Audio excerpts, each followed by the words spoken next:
नमस्कार दर्शकों, पिछले सप्ताह की खास बड़ी खबरों और मुद्दों पर आपकी अपनी सोच और रवैये के साथ मैं खास कार्यक्रम में आप सबका बहुत बहुत स्वागत करता हूं।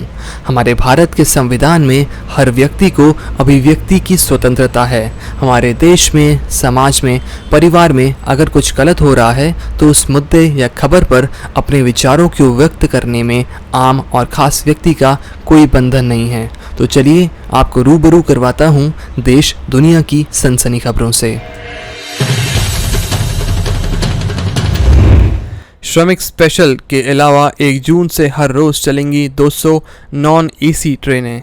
जल्द शुरू होगी ऑनलाइन बुकिंग। लॉकडाउन के ऐलान के बाद से ही देश भर में रेल सेवा ठप है। हालांकि मजदूर और लॉकडाउन में फंसे लोगों के लिए रेलवे स्पेशल ट्रेन चला रहा है।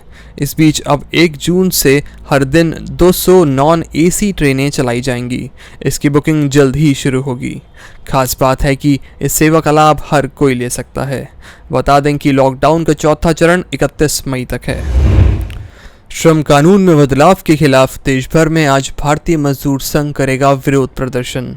अर्थव्यवस्थाओं को फिर से पटरी पर लाने और नए निवेशकों को अपने राज्य में बुलाने के उद्देश्य से कुछ राज्यों ने श्रम कानूनों में बदलाव किए हैं। मजदूर संघ इन बदलावों के खिलाफ है। इसी क्रम में राष्ट्रीय स्वयंसेवक संघ से जुड़े भारतीय मजदूर संघ ने भी देशव्यापी आंदोलन का फैसला लिया है। भारतीय मजदूर संघ आज देश भर में विरोध प्रदर्शन करेगा। राजस्थान, उत्तर प्रदेश, मध्य प्रदेश, गुजरात, गोवा, ओडिशा, महाराष्ट्र, इन सभी सरकार ने श्रम कानूनों में बदलाव किए हैं। देश भर में आज भारतीय मजदूर संघ की ओर से विरोध प्रदर्शन किए जाएंगे। दिल्ली में नगर निगम के मुख्यालय और कार्यालय, डीटीसी डिपो, एसडीएम कार्यालय, इन सभी जगहों में विरोध प्रदर्शन होंगे। लॉकडाउन में भी भयानक लॉकडाउन में है कश्मीर के कुछ लोग। पी चिदम्बरम। भारत के पूर्व वित्त मंत्री और कांग्रेस के वरिष्ठ नेता पी चिदम्बरम ने मंगलवार को जम्मू कश्मीर में कुछ नेताओं के 10 महीने से बंद रहने पर न्यायपालिका की भूमिका पर सवाल उठाए हैं। उन्होंने कहा है कि देश अब उन लोगों की स्थिति को समझेगा जो कश्मीर में पिछले 10 महीनों से अपने घरों में बंद हैं। भारत नेपाल सीमा विवाद के बीच मनीषा कोइराला ने किया नेपाल के नक्शे का समर्थन। पिछले कई दिनों में भारत और नेपाल के बीच सीमा को लेकर विवाद चल रहा है। वहीं अब इस विवाद में नेपाल से ताल्लुक़ रखने वाली बॉलीवुड एक्ट्रेस मनीषा कोइराला की भी एंट्री हो गई है। मनीषा ने नेपाल द्वारा कालापानी और लीपू लेक को अपने नक्शे में शामिल करने का समर्थन किया है। मनीषा ने नेपाल के विदेश मंत्री प्रदीप ग्यावली के ट्वीट पर जवाब दिया है। इस जवाब में उन्होंने नेपाल की सरकार को धन्यवाद दिया। साथ ही कहा कि भारत, नेपाल और चीन सभी 3 महान देशों के बीच शांतिपूर्ण और सम्मानजनक बातचीत की उम्मीद करती हूँ। महाराष्ट्र में 37,000 के पार कोरोना केस। तमिलनाडु देश का दूसरा सबसे प्रभावित राज्य बना। कोरोना वायरस के मामले देश में 1 लाख से ज़्यादा हो गए हैं। महाराष्ट्र सबसे ज़्यादा प्रभावित राज्य है। महाराष्ट्र में 37,000 से ज़्यादा कोरोना संक्रमित मरीज पाए गए हैं। वहीं महाराष्ट्र के बाद सबसे ज़्यादा प्रभावित राज्य अब तमिलनाडु बन गया है। कांग्रेस ने नरेंद्र मोदी को बताया अब तक का सबसे कमज़ोर पीएम, तो अनुपम खेर ने दिया ये जवाब। बॉलीवुड के जाने माने actor Anupam Kher social media पर काफ़ी एक्टिव दिखाई देते हैं। वे अक्सर करंट इश्यूज़ पर अपनी बात बेबाकी के साथ रखते हैं।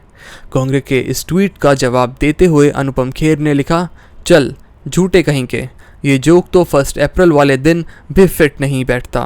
खेर के इस ट्वीट को लोग जमकर लाइक कर रहे हैं। साथ ही इस पर कमेंट करके अपनी राय भी दे रहे हैं। लॉकडाउन के बीच बॉलीवुड ने फिल्मों के निर्माण को लेकर महाराष्ट्र के मुख्यमंत्री उद्धव ठाकरे से की ये मांग। देश भर में लॉकडाउन के लागू किए जाने के पहले ही यानी 19 मार्च से ही बॉलीवुड और टीवी जगत में शूटिंग पूरी तरह से ही बंद है।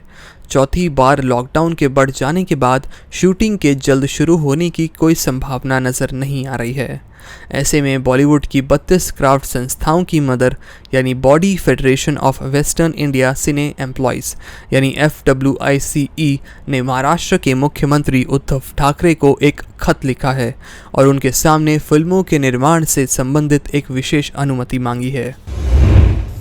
अम्फान आज पहुंचेगा पश्चिम बंगाल। 185 किलोमीटर प्रति घंटा की रफ्तार से टकरा सकता है। सुपर साइक्लोन अम्फाज आज पश्चिम बंगाल पहुंच जाएगा। 21 सालों में बंगाल की खाड़ी में बना यह अब तक का सबसे खतरनाक तूफान है। मौसम विभाग ने कहा है कि सुपर साइक्लोन के आज दोपहर या शाम तक पश्चिम बंगाल तट पर असर पड़ने की उम्मीद है। 155 से 165 किलोमीटर प्रति घंटे की रफ्तार से 185 किलोमीटर प्रति घंटे तक चलने वाली बहुत तेज़ हवा चलने का आसार है। साथ ही राज्य के तटीय जिलों में भारी बारिश और 4 से 5 मीटर के तेज़ हवाएं चल सकती हैं। कोरोना से 6 करोड़ लोग गरीबी की दलदल में फंसेंगे। 100 देशों को 160 अरब डॉलर की मदद दी विश्व बैंक। विश्व बैंक का कहना है कि कोरोना वायरस महामारी के कारण दुनिया भर में 6 करोड़ लोग से अधिक लोग गरीबी के दलदल में फंसेंगे। विश्व बैंक ने कोरोना संकट से निपटने के लिए 100 विकासशील देशों को 160 अरब डॉलर की सहायता देने की घोषणा की है। यह पूरी सहायता 15 महीने के समय में दी जाएगी। विश्व बैंक के अध्यक्ष डेविड मालपोस ने एक कॉन्फ्रेंस कॉल में संवाददाताओं से कहा, इस महामारी और विकसित अर्थव्यवस्थाओं के बंद होने से 6 करोड़ से ज़्यादा लोग गरीबी की दलदल में फंस जाएंगे। हाल के दिनों में गरीबी खत्म करने के दिशा में हमने जो प्रगति की है उसमें से बहुत कुछ खत्म हो जाएगा। सूरज के लॉकडाउन में चले जाने पर वैज्ञानिकों की चेतावनी। भूकंप, अकाल और ठंड का हो सकता है सामना। वैज्ञानिकों के मुताबिक वर्तमान में सूरज सौर मिनिमम की स्थिति में है। इसका मतलब हुआ कि सूरज की सतह पर गतिविधियां बेतहाशा कम हो गई हैं। वैज्ञानिकों का कहना है कि धूप की कमी के सबसे बड़े काल में हम दाखिल होने के करीब हैं। दूसरे शब्दों में कहें तो सूरज में काले धब्बे करीब करीब गायब हो गए हैं। वैज्ञानिकों के मुताबिक सूरज के लॉकडाउन में चले जाने से 1790 और 1830 के बीच आफत भरा समय रहा था। उस वक्त के काल को डाल्टन मिनिमम काल का नाम दिया गया था। उस दौरान जबरदस्त ठंड, अकाल और शक्तिशाली ज्वालामुखी की घटना सामने आई थी। नासा के वैज्ञानिकों की आशंका है कि वर्तमान में सौर काला स्याह की रिकॉर्डिंग कहीं पूर्ववर्ती समय की वापसी का तो नहीं है, क्योंकि 2020 में भी सूरज सपाट हो चुका है। वैज्ञानिकों की चेतावनी। अमेज़न के जंगलों की अंधाधुंध कटाई से नए वायरस, नई महामारी का खतरा है। दुनिया के सामने अगली महामारी अमेज़न के वर्षा वन से आ सकती है। वैज्ञानिकों ने जंगलों की अंधाधुंध कटाई को लेकर चेतावनी दी है। उनका कहना है कि इससे जंगली जानवरों के रहने की जगह पर हमला हो रहा है, जिसका आने वाले दिनों में खतरनाक असर देखने को मिल सकता है। तालिबान ने दिया पाकिस्तान को झटका। कहा, कश्मीर भारत का आंतरिक मामला। कश्मीर को लेकर तालिबान की तरफ से बड़ा बयान आया है। तालिबान ने कश्मीर को भारत का अंदरूनी मामला बताया है। उसने कहा है कि इसका इरादा भारत पर हमले का नहीं है। कल तक कश्मीर के मुद्दे पर भारत के खिलाफ बड़े तालिबान के तेवर बदल गए हैं। उसने अपना रुख साफ करते हुए कश्मीर को भारत का अंदरूनी मामला बताया है। उसने सोशल मीडिया पर उन दावों को खारिज कर दिया है जिसमें कहा जा रहा था कि संगठन कश्मीर में पाकिस्तान समर्थित आतंकवादी गतिविधियों का साथ दे सकता है। अमेरिका में पिछले 24 घंटों में 1552 लोगों की मौत, मरीजों की संख्या 15.70 लाख के पार। अमेरिका दुनिया में कोरोना वायरस का कैपिटल बन गया है। यहाँ महामारी लगातार भयावह रूप लेती जा रही है। मंगलवार को अमेरिका में 20,279 नए केस सामने आए हैं और 1,552 कोरोना पीड़ितों की मौत हुई है, जबकि इसके एक दिन पहले अमेरिका में 22,630 नए केस आए थे और 1,003 लोगों की मौत हुई थी। पूरी दुनिया के करीब 1/3 कोरोना मरीज अमेरिका में ही हैं। यहाँ 15.5 लाख से ज़्यादा लोग कोरोना से प्रभावित हो चुके हैं। न्यूयॉर्क, न्यू जर्सी, कैलिफोर्निया में सबसे ज़्यादा मामले देखने को मिल रहे हैं। विश्व स्वास्थ्य सभा में चीन को झटका। कोरोना वायरस के मानव शरीर में फैलने की होगी जांच। कोरोना वायरस की जांच के प्रस्ताव को मंजूरी मिल गई है। वर्ल्ड हेल्थ असेंबली की जेनेवा में चल रही बैठक में इसका प्रस्ताव रखा गया था। 100 से ज़्यादा देशों ने इसका समर्थन करते हुए प्रस्ताव को मंजूरी दे दी है। यानी कोरोना के मानव शरीर में फैलने की जांच होगी। मतलब ये कि चीन पर दबाव पड़ जाएगा। आरोप लग रहा है कि चीन ने ही वायरस फैलाया है। जो प्रस्ताव पास हुआ है उसके मुताबिक विश्व स्वास्थ्य संगठन यानी WHO के कामकाज की भी जांच होगी। चीन अमेरिका में बढ़ते तनाव के बीच ट्रंप ने किया सुपर डुपर मिसाइल होने का दावा। कोरोना वायरस को लेकर चीन और अमेरिका में बढ़ते तनाव के बीच अमेरिकी राष्ट्रपति डोनाल्ड ट्रंप ने बड़ा दावा किया है। उन्होंने दावा किया है कि अमेरिका के पास सुपर डुपर मिसाइल है जो रूस और चीन से 17 गुना ज़्यादा तेज़ है। ये उनके सुपरसोनिक मिसाइल है जिसे चीन से बढ़ते खतरे को देखते हुए अमेरिका तैयार कर रहा है। लॉकडाउन 4 में छूट मिलने के बाद सड़कों पर दिखा वाहनों का बाहरी जाम।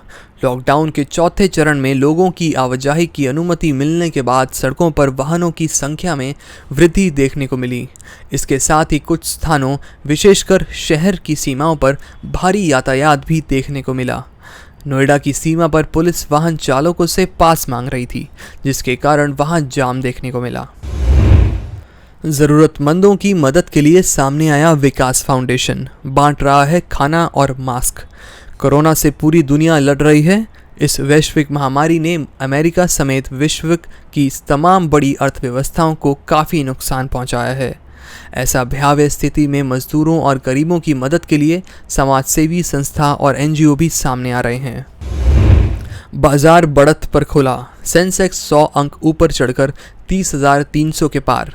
निफ्टी ने पार किया 8,900 का स्तर।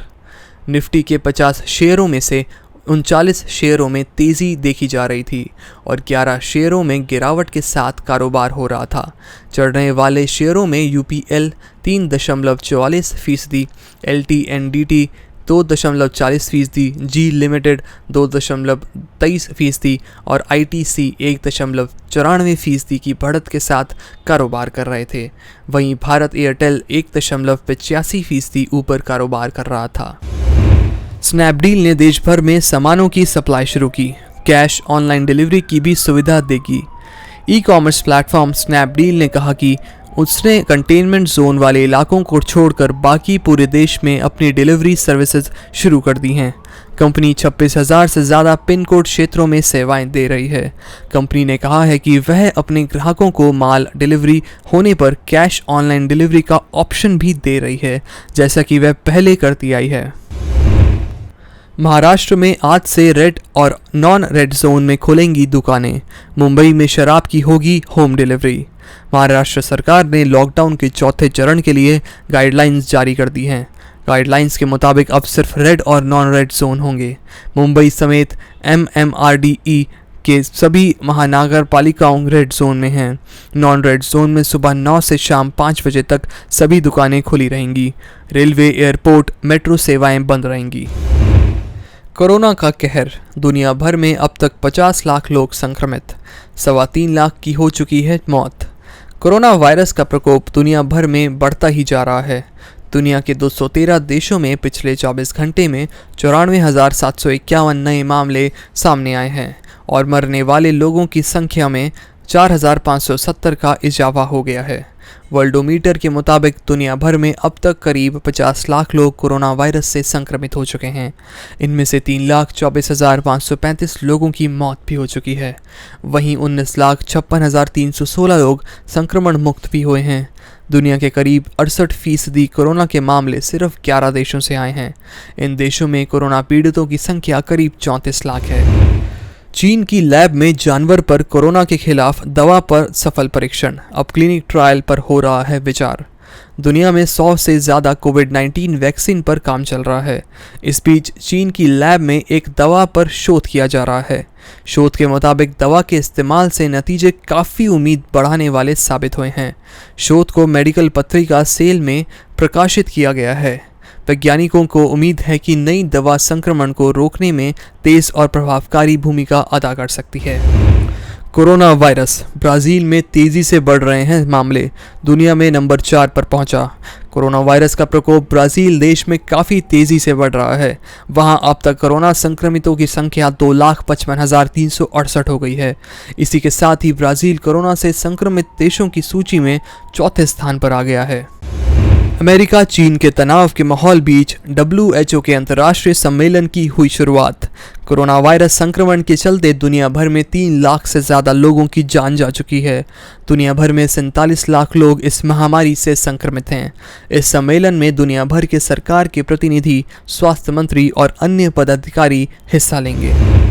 अम्फान का खौफ। पश्चिम बंगाल में कोरोना को लेकर चलाई गई विशेष उड़ानें भी रद्द। अम्फान साइक्लोन को देखते हुए कोलकाता एयरपोर्ट पर कल सुबह 5 बजे तक सभी ऑपरेशन स्थगित कर दिए गए हैं। कोविड-19 को लेकर जगह जगह फंसे भारतीयों को लिए चलाई जा रही हैं विशेष उड़ानें भी अभी बंद रहेंगी। पश्चिम बंगाल के हवाई अड्डे के निदेशक ने ये जानकारी दी है। बता दें कि महाचक्रवात अम्फान आज यानी बुधवार को भारत के तटीय राज्यों पश्चिम बंगाल और ओडिशा से टकरा सकता है। उम्मीद की जा रही है कि दोपहर से लेकर शाम तक सुपर साइक्लोन अम्फान विकराल रूप धारण कर सकता है और बड़ी तबाही मचा सकता है। सुंदरवन के करीब बांग्लादेश में दीघा और हटिया के बीच टकराने की आशंका है, मगर इससे पहले ओडिशा में तेज हवा के साथ बारिश का दौर शुरू हो गया है। आज की खास खबरों की पेशकश में बीते सप्ताह की बड़ी खास खबरों और संवेदनशील मुद्दों पर आम आदमी ने अपनी नकारात्मक और सकारात्मक सोच विचारों को सबके साथ साझा किया। आशा करता हूं कि कल फिर आप हमारे साथ इन खबरों को साझा करेंगे और जुनून, जोश, उत्साह के साथ नई खबरों, मुद्दों पर अपनी बेहिचक टिप्पणी जाहिर करेंगे, क्योंकि भूलिए मत, आप भी इस राष्ट्र का, इस देश का, इस समाज का हिस्सा हैं और अभिव्यक्ति की स्वतंत्रता आपका जन्मसिद्ध अधिकार है। इसी के साथ वक्त है इजाज़त लेने का। नमस्कार।